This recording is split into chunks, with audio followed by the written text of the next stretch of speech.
99 times out of 100, when I'm talking about government spending, I'm calling for reductions. We spend way too much. As a matter of fact, we should probably reduce our government expenditures by about 90%. I know that sounds crazy to most people, even conservatives, but there's a way to do it. There are definitely ways to do it, especially if you start pushing as much as possible towards the state, city, local, and even individual level. We just have too much government, so let's reduce it by a ton. But every now and then, we'll say 1 out of every 100 times that I talk about spending, I will actually wonder why we're not spending more money on something, and especially when they start cutting programs that it doesn't make sense to cut. Case in point, this story comes from Not the Bee, Cardinal Pritchard over there. Army scraps program which had allowed soldiers to store vehicles and personal items free of charge while deployed. Makes sense, right? Not makes sense to cut the program, but it makes sense. Hey, if we're going to send people overseas, we're going to deploy them and have them risk their lives in many cases to defend us, defend our nation, defend our Constitution.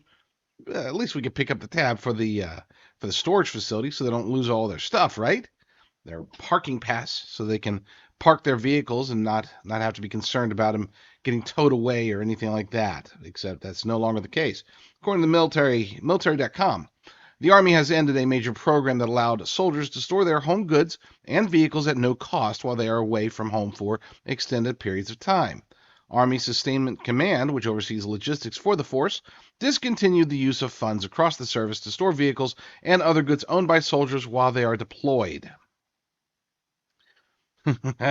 Go risk your lives, and when you come back, everything will be gone because we don't have enough money to store the stuff for you. We can send billions of dollars to pad the pockets of oligarchs in Ukraine. We can spend on hundreds of thousands, millions of dollars to study the effects of social media on gibbon monkeys, but we can't actually, buy you rent you a storage facility while you're risking your lives on our behalf. This is a clown world, folks. We are living in a clown world. And I don't just blame Joe Biden. I blame everybody for this. This is stupid. Thank you for watching. If you want to catch the full show, you can always find me over at jdrucker.com/shows. That's jdrucker.com/shows, and find any of the various channels where I post various things.